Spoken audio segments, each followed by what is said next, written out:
Please like and subscribe to the channel if you find this video interesting. Enjoy watching the video. In the bustling metropolis of Silverwood, a city of shimmering skyscrapers and endless opportunities, lived two individuals whose lives were as disparate as night and day. First, there was Alex, a young man with a spirit as resilient as the delivery scooter he expertly navigated through the city's chaotic streets. Dressed in his faded company uniform, a helmet perpetually perched on his head, Alex was a professional in the art of package delivery. Rain or shine, rush hour or late night, he was the unsung hero who ensured Silverwood's consumer needs were met. His apartment, a cozy but cramped studio on the outskirts of downtown, was a testament to his hardworking yet modest life. Every dollar earned was carefully budgeted, every meal a calculated affair. Despite the endless grind, Alex possessed an infectious optimism, a quick wit, and a genuine kindness that shone through his tired eyes. His dreams were simple: to one day open his own small cafe, a haven where people could enjoy good coffee and even better company. Then, there was Chloe, the quintessential Silverwood princess. Her world was one of sprawling penthouses, designer clothes, and an endless stream of social events. The heiress to the Sterling Group, a multi-billion-dollar real estate empire, Chloe had never known a day of want. Her mornings began with a personal yoga instructor, followed by a gourmet breakfast prepared by her private chef. Her afternoons were a whirlwind of charity galas, high-fashion fittings, and exclusive luncheons with other members of Silverwood's elite. Chloe was undeniably beautiful, with a perfectly coiffed blonde bob, piercing blue eyes, and a perpetually unimpressed expression. She exuded an air of effortless superiority, often dismissive of anyone she deemed beneath her carefully curated social circle. Her closest companions were her two Chihuahua puppies, Princess and Duchess, who were arguably treated with more warmth and affection than most humans in her life. Chloe's biggest concerns revolved around finding the perfect outfit for the next exclusive party or debating the merits of a new limited edition handbag. Responsibility was a foreign concept to her, a burden handled by a vast team of personal assistants and household staff. Their paths, it seemed, were destined never to cross. One navigated the city's underbelly, the other glided through its glittering heights. Yet fate, in its whimsical and often mischievous way, had a different plan for Alex and Chloe. A plan that would not only bring them together, but would irrevocably twist their realities in a way neither could have ever imagined. One particularly sweltering Tuesday, Alex was on one of his last deliveries of the day, a seemingly innocuous package bound for the opulent Sterling Tower. As he navigated his scooter through the building's secure entrance, a whirlwind of activity erupted around him.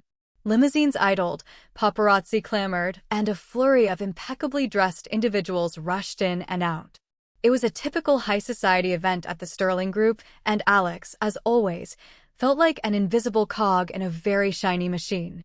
Meanwhile, Chloe, adorned in a custom-made silk gown, was making a grand entrance, ready to charm and disarm at her father's annual charity auction. She swept past the bustling lobby, barely sparing a glance at the delivery person struggling with a large box near the service elevator. Their eyes, for a fleeting second, met. Alex, momentarily captivated by her dazzling presence, stumbled. Chloe, annoyed by the momentary disruption to her majestic stride, offered a withering glare. Little did they know, this brief, charged encounter, this clash of two opposing worlds, was merely the prelude to an extraordinary event that would turn their lives upside down, forcing them to walk a mile in each other's very different shoes. The universe, it seemed, was about to play its most elaborate trick yet. The charity auction at Sterling Tower was in full swing. Chloe, with a practiced air of polite disinterest, floated through the room, occasionally offering a cool smile or a dismissive nod. She found the entire affair rather tedious, a necessary evil for maintaining appearances. Her thoughts drifted to the upcoming fashion week in Paris and the new bespoke handbag she'd ordered. Downstairs, Alex was wrestling with a particularly stubborn delivery lift, his forehead beaded with sweat. The large package, containing delicate prototypes for the Sterling Group, needed to be handled with extreme care. He was already running late, and the clock was ticking. Just as he managed to coax the lift doors open, a blinding flash of light erupted from a corner of the lobby. A strange, almost ethereal hum filled the air, vibrating through the very foundation of the building. Chloe, mid-conversation with a notoriously boring senator, felt an inexplicable jolt course through her. The lights in the ballroom flickered wildly, and the murmuring crowd grew uneasy. A faint, almost imperceptible shimmering aura seemed to emanate from her very being. At the exact same moment, in the lobby, Alex felt a similar, more intense surge of energy. His vision blurred, and a strange tingling sensation spread through his limbs. The hum intensified, a low thrumming that seemed to resonate deep within his bones. He instinctively clutched at his chest, a sudden wave of dizziness washing over him. The air crackled with an unknown force, making the hairs on his arms stand on end. Then, as suddenly as it began, it stopped. The blinding light vanished, the hum faded, and the building returned to its normal, bustling rhythm. For a moment, everyone paused, looking around in confusion, attributing the strange occurrence to a momentary power surge or an eccentric art installation. Alex shook his head, trying to clear the lingering disorientation. He pushed the lift call button again, only to realize something felt different. His hands, usually rough from manual labor, felt oddly delicate. He looked down, and instead of his familiar, worn work shoes, he saw slender, elegant heels. Confused, he looked up, catching his reflection in the polished glass wall of the lobby. His jaw dropped. Staring back at him was not his own tired, earnest face, but a perfectly made-up, undeniably feminine visage. The blonde bob, the piercing blue eyes, the slightly aloof expression, it was Chloe's face. He let out a yelp, a high-pitched, unfamiliar sound that was distinctly not his own voice. He touched his face, his hair, then looked down at the expensive silk gown he was now wearing. Panic began to set in, a cold, suffocating wave. Upstairs, Chloe was similarly bewildered. The senator she was speaking to suddenly looked at her with an alarmingly familiar sense of worry. "Are you all right, Chloe? You look a little pale." Chloe opened her mouth to respond, but instead of her usual refined tones, a gruff, slightly deeper voice emerged. "Pale? What are you talking about?" she heard herself say, her own words startling her. She felt an inexplicable urge to scratch her ear, a habit she knew wasn't hers. She looked down at her hands, and instead of her perfectly manicured nails, she saw calloused, larger hands with short, practical fingernails. On her wrist, a cheap digital watch, not her diamond-encrusted one.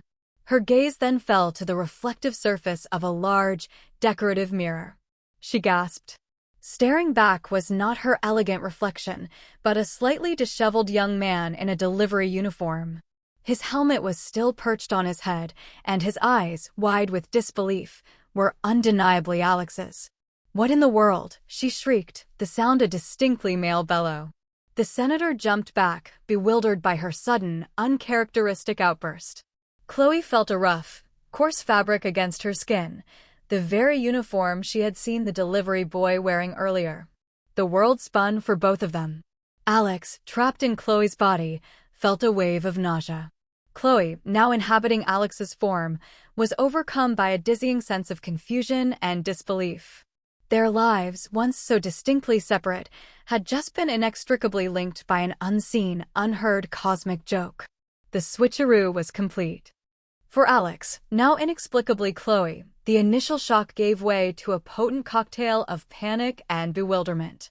He, or rather, she, was in a lavish ballroom, surrounded by Silverwood's elite, none of whom seemed to notice the profound transformation that had just occurred. He tried to speak, but only Chloe's refined, if now rather panicked, voice came out. "Excuse me," he stammered, his mind racing. I don't feel so well." He stumbled towards the nearest exit, acutely aware of the unfamiliar feeling of high heels and the restrictive silk gown. Every movement felt alien, cumbersome. As he navigated the opulent corridors, he caught glimpses of his new reflection, Chloe's flawless skin, her perfectly sculpted features, the expensive jewelry adorning her neck and wrists. It was overwhelming, like being trapped in a glamorous, yet utterly foreign, museum exhibit. He eventually found a secluded restroom, locking himself in a stall, trying desperately to process the impossible. His mind reeled. I'm in Chloe Sterling's body. Chloe Sterling. The rich kid. What the hell happened? Meanwhile, Chloe, now in Alex's decidedly less glamorous body, was experiencing a different kind of horror. The charity auction was a blur. She had rushed out, muttering apologies in Alex's surprisingly rough voice, her mind a maelstrom of disbelief. The scratchy uniform, the helmet feeling impossibly heavy on her head, and the distinct scent of exhaust fumes that seemed to cling to Alex's clothing were all assaultive to her senses. She found herself in the service entrance, her gaze falling upon Alex's delivery scooter. It was a utilitarian, slightly dented vehicle, a stark contrast to the luxury cars she was accustomed to. She tried to hail a taxi, but no one seemed to notice her, a delivery boy amidst the comings and goings of a bustling service area. Frustration, a feeling she rarely experienced without immediate resolution, began to boil. This is impossible. I'm Chloe Sterling. I can't be him. With no other option, she hesitantly climbed onto the scooter. The controls were foreign, the engine sputtered menacingly. After several false starts and a near collision with a parked dumpster, she managed to get it moving, albeit shakily. The roar of the engine, the wind whipping past her helmet, the sheer vulnerability of being on two wheels in Silverwood traffic was terrifying. She narrowly avoided a bus, swerved around a taxi, and finally, miraculously, found herself on a quieter side street. She pulled over, her heart pounding, completely overwhelmed by the reality of her new, meager existence. Back in Sterling Tower, Alex, still in Chloe's body, was trying to make sense of his new surroundings. He cautiously exited the restroom, trying to mimic Chloe's confident stride. He quickly realized the sheer scale of her world. Personal assistants, housekeepers, and security personnel seemed to appear out of nowhere, addressing him as Miss Sterling and anticipating his every need. One assistant, a perpetually flustered woman named Brenda, informed him of his packed schedule, a fitting for a new gown, a meeting with the family's financial advisor, and a dinner reservation at an exclusive restaurant. Alex, who usually spent his evenings planning routes and cooking instant noodles, was plunged headfirst into a life of unimaginable luxury and bewildering complexity. He fumbled through conversations, pretending to know about stock portfolios and haute couture, his mind screaming for a familiar uniform and the comforting hum of his scooter. He saw Chloe's reflection everywhere, in mirrors, in polished surfaces, a constant, unnerving reminder of his stolen identity. He even had to pretend to coo at Princess and Duchess, the Chihuahuas, who seemed suspiciously confused by his sudden lack of affection. Meanwhile, Chloe, now Alex, found herself back at his humble studio apartment. The contrast to her penthouse was jarring. The cramped space, the worn furniture, the lingering smell of instant coffee, it was all a harsh reality check. She tried to use Alex's phone, a battered smartphone with a cracked screen, but it was locked. She rummaged through his sparse belongings, finding stacks of bills, delivery schedules, and a well-loved cookbook. This is his life? This squalor? She thought, a growing sense of despair washing over her. She tried to sleep on Alex's lumpy mattress, but the unfamiliar surroundings and the bewildering circumstances kept her awake. As the sun set over Silverwood, two very different individuals, trapped in each other's bodies, faced their first night in a world utterly foreign to them. One, surrounded by opulence, longed for simplicity. The other, surrounded by scarcity, yearned for comfort. The switcheroo had begun, and the lessons, both hilarious and profound, were just beginning to unfold. The first few days were a comical disaster for both Alex and Chloe. Alex, still embodying Chloe, found himself drowning in a sea of privilege and expectation. His attempt to manage Chloe's demanding social calendar was a masterclass in awkwardness.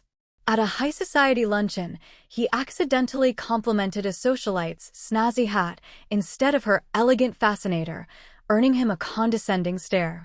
He struggled with Chloe's elaborate skincare routine, mistakenly using a night cream as a day moisturizer, much to the horror of her personal esthetician. The constant presence of staff anticipating his every whim was both baffling and uncomfortable. He couldn't shake the feeling of being an imposter, constantly on edge, worried about being exposed. The most challenging aspect was Chloe's father, Mr. Sterling. A formidable businessman with an eagle eye for detail, he expected nothing but perfection from his daughter. Alex had to feign interest in complex financial reports, nodding sagely while his mind screamed for a simple burger. He even had to endure a fitting for a custom gown, feeling utterly ridiculous in the lavish silks and satins. Yet, amidst the chaos, a strange fascination began to grow. He observed Chloe's life from the inside, the immense pressure, the superficial relationships, the constant need to maintain an image. He saw the loneliness beneath the glamour, a void that even endless luxury couldn't fill. Meanwhile, Chloe, trapped in Alex's body, faced a far grittier reality. Her initial attempts at being a delivery driver were catastrophic. She couldn't operate the scooter smoothly, often stalling in traffic or taking wrong turns. Her privileged upbringing had left her with no sense of direction outside of a chauffeur-driven car. The physically demanding nature of the job, lifting heavy packages, navigating stairs in dilapidated buildings, enduring the relentless city heat, was utterly exhausting. She once tried to use Alex's meager allowance for a gourmet meal, only to realize it barely covered a greasy diner burger. Her interactions with Alex's regular customers were equally challenging. She was curt and impatient, often offending the very people Alex had built a friendly rapport with. "Where's Alex?" one elderly woman asked, clearly missing his usual cheerful demeanor. Chloe, frustrated, could only grunt in response. The sense of anonymity, the feeling of being just another nameless face in the city's working class, was a harsh blow to her ego. She also discovered the importance of Alex's budget, meticulously tracking every penny, something she'd never had to do in her life. She found herself craving the simplest comforts she had once taken for granted: a hot bath, a comfortable bed, a moment of peace. One afternoon, Chloe, in Alex's body, was attempting a particularly difficult delivery to a busy corporate office. She fumbled with the elevator, nearly dropping a stack of important documents. Her frustration peaked, and she let out an exasperated sigh, which sounded uncannily like Alex's weary groan. A young woman, a fellow delivery driver, approached her. "Rough day, huh, Alex?" she said kindly. "Here, let me help you with that." Chloe, taken aback by the genuine offer of assistance, mumbled a surprised thanks. It was the first act of unexpected kindness she had encountered in her new life, and it momentarily softened her hardened exterior. Back in Chloe's penthouse, Alex was having a moment of unexpected revelation. He was sifting through Chloe's personal effects, looking for something, anything, that might explain the switch. He found a hidden diary, its pages filled with elegant script. He hesitated, feeling like he was invading her privacy, but his desperation won out. He began to read, not about parties or shopping, but about Chloe's anxieties, her fear of disappointing her father, her secret desire to pursue art instead of business, and her deep-seated loneliness. He realized that beneath the icy facade, Chloe was a complex individual with her own struggles, her own unspoken dreams. As days turned into a week, both Alex and Chloe began to adapt, albeit clumsily, to their new lives. They were forced to confront their own preconceived notions and prejudices. Alex, the humble shipper, was learning the burdens of wealth. Chloe, the pampered rich kid, was discovering the dignity and resilience of hard work. The switch, initially a curse, was slowly becoming a profound, albeit painful, lesson in empathy and self-discovery. As the weeks progressed, the initial shock began to fade, replaced by a strange, almost unsettling routine. Both Alex and Chloe, though still desperate for a way to reverse the switch, started to develop a grudging competence in their adopted lives. Alex, as Chloe, was becoming surprisingly adept at navigating high society. He learned to differentiate between various designer brands, to engage in superficial small talk about investments and charity galas, and even managed to master the art of looking bored yet elegant. He found that Chloe's Ice Queen persona actually served as a useful shield, allowing him to observe without having to actively participate in much of the social charade. He discovered her secret passion for painting, finding a hidden studio in the penthouse filled with vibrant, expressive canvases, a stark contrast to Chloe's public image. It was in these quiet moments, surrounded by her art, that Alex felt a genuine connection to the person she truly was, not the persona she presented to the world. He even started to subtly incorporate some of Chloe's own mannerisms, finding a strange comfort in the transformation. One evening, he overheard Chloe's father on the phone, discussing a precarious business deal that could jeopardize the Sterling Group's reputation. The pressure on Mr. Sterling was immense, and Alex, for the first time, saw a glimpse of the heavy burden Chloe's father carried, a burden that would one day fall on Chloe's shoulders. This realization added another layer to his understanding of Chloe's life, moving beyond mere superficiality to genuine, high-stakes responsibility. Meanwhile, Chloe, in Alex's body, had finally, and begrudgingly, mastered the art of scooter driving. She could now navigate the city's labyrinthine streets with a surprising efficiency, even remembering some of Alex's preferred shortcuts. She still bristled at the physical demands of the job, but she was no longer completely helpless. She learned the importance of punctuality, the value of a friendly smile to a customer, and the sheer satisfaction of earning an honest day's wage. The camaraderie among the other delivery drivers, something she had initially scoffed at, started to feel less annoying. They shared tips on routes, commiserated over bad traffic, and occasionally even shared a cheap but hearty lunch. She was even starting to appreciate the simple pleasures, like a cold drink after a long, hot delivery or the feeling of accomplishment after a particularly challenging route. She also started to notice the small details of Alex's life. The way he meticulously organized his delivery manifest, the worn but cherished photo of his grandmother on his bedside table, the dog-eared copy of a business startup guide under his pillow. She realized his dreams were not about endless wealth, but about building something of his own, something honest and meaningful. She even found herself automatically offering help to other struggling drivers, a subconscious echo of Alex's inherent kindness.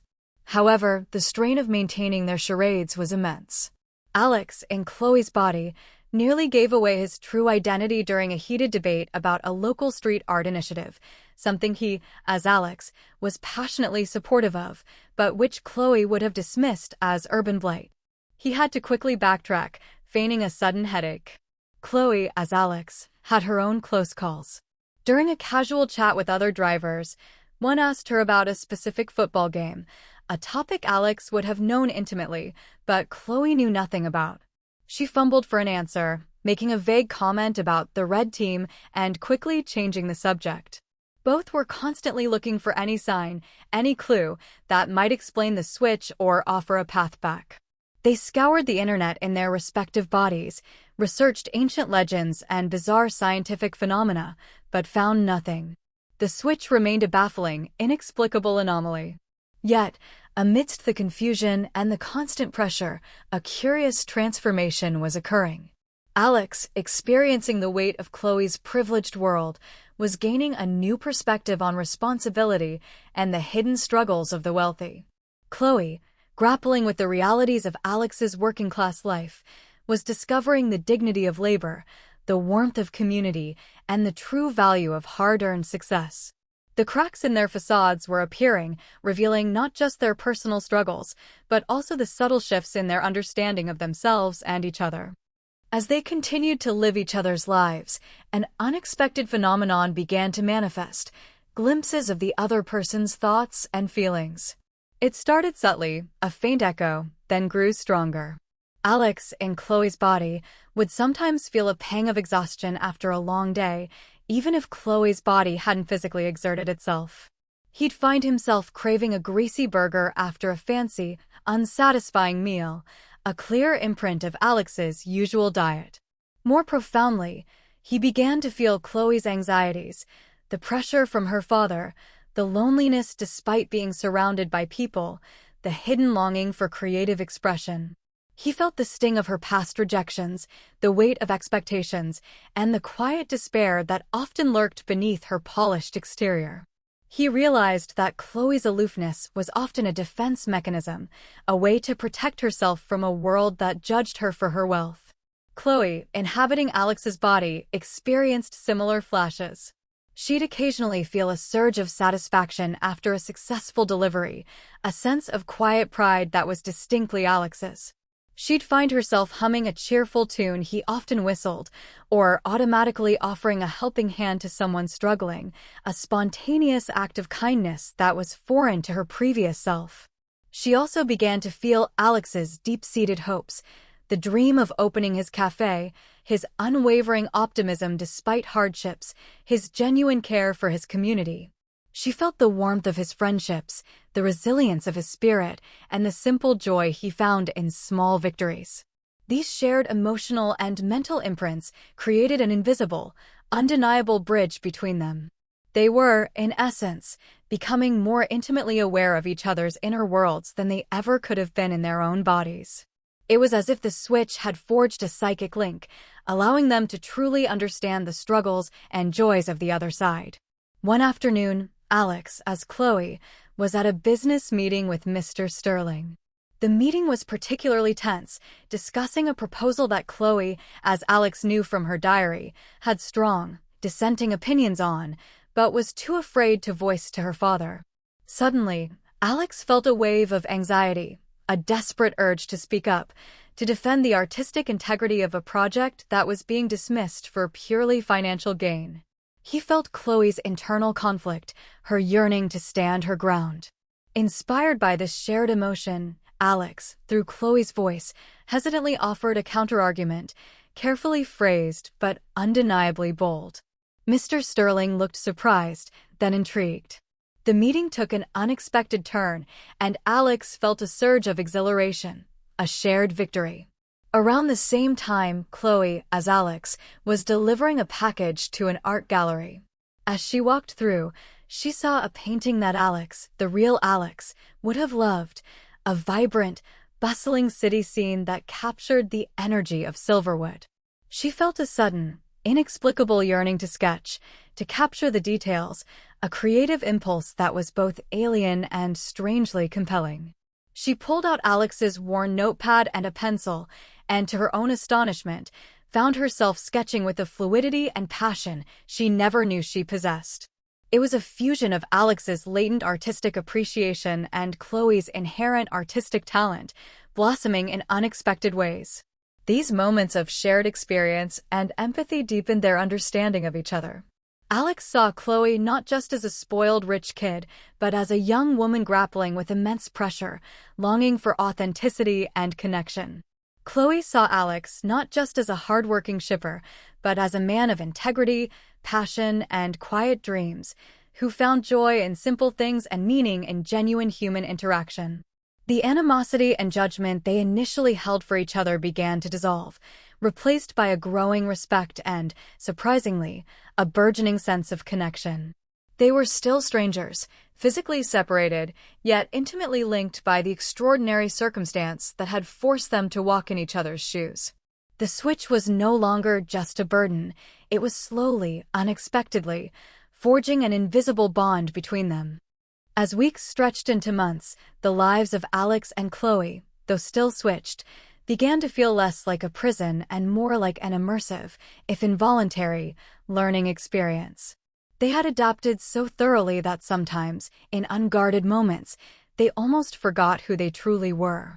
One day, an article appeared in the Silverwood Gazette, featuring a glowing profile of Chloe Sterling.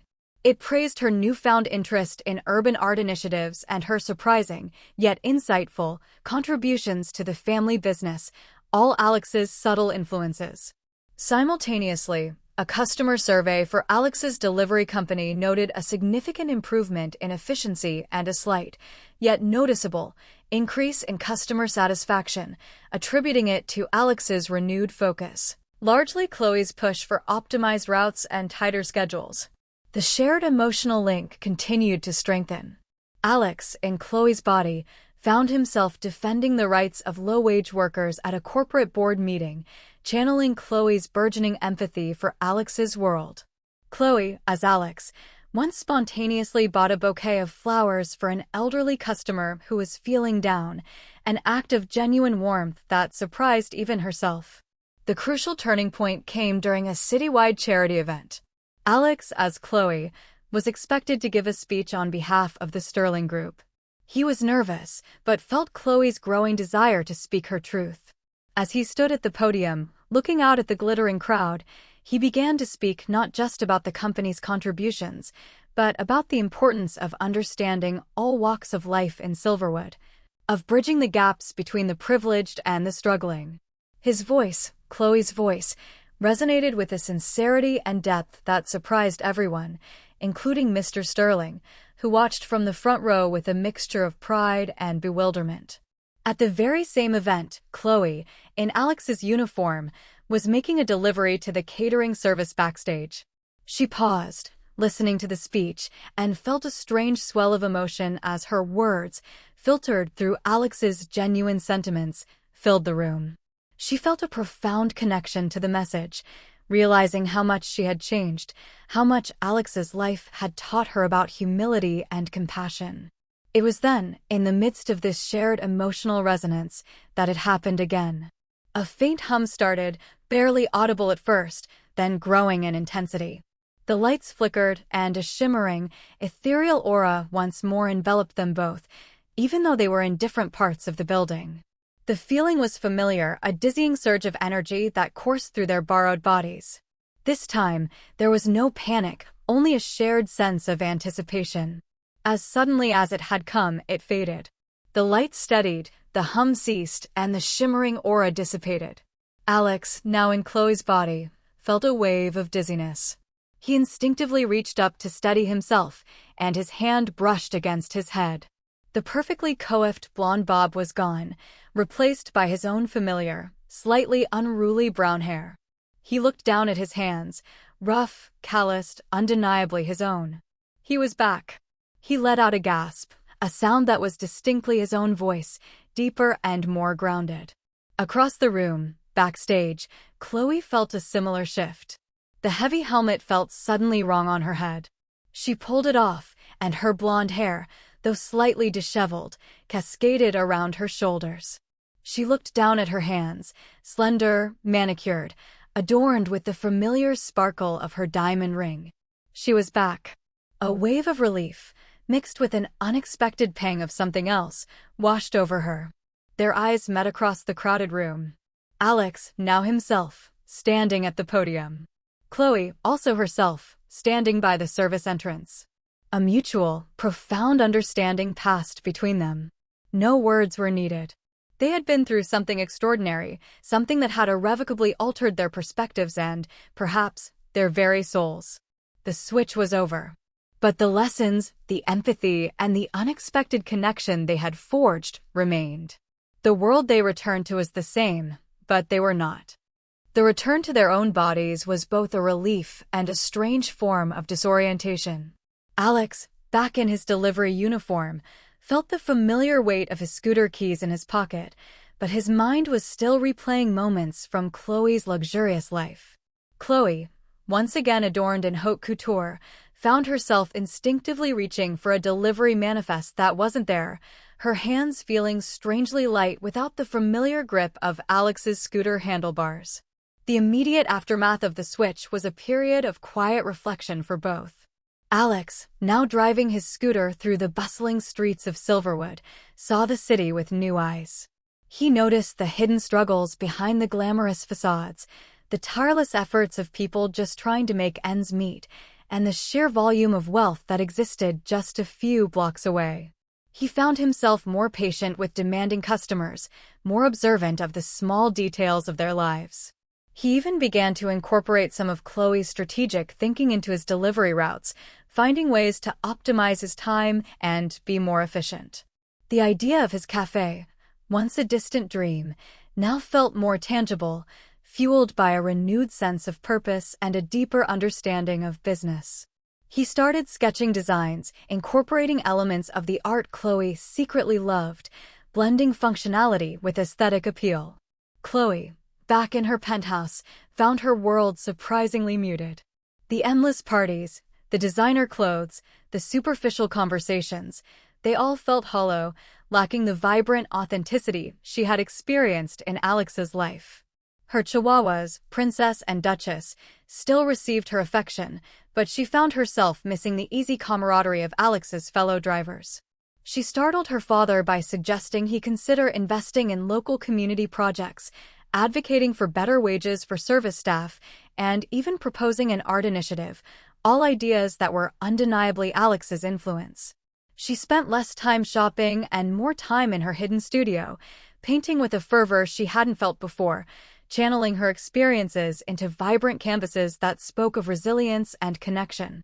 One sunny afternoon, a few weeks after the switch, Alex received a delivery request. The address was the Sterling Tower. His heart gave an involuntary flutter. He knew, with a certainty that transcended logic, who the recipient would be. He rode his scooter to the imposing building, parked it carefully, and walked into the lobby. There, waiting by the reception, was Chloe. She was dressed elegantly, as always, but there was a subtle difference in her demeanor.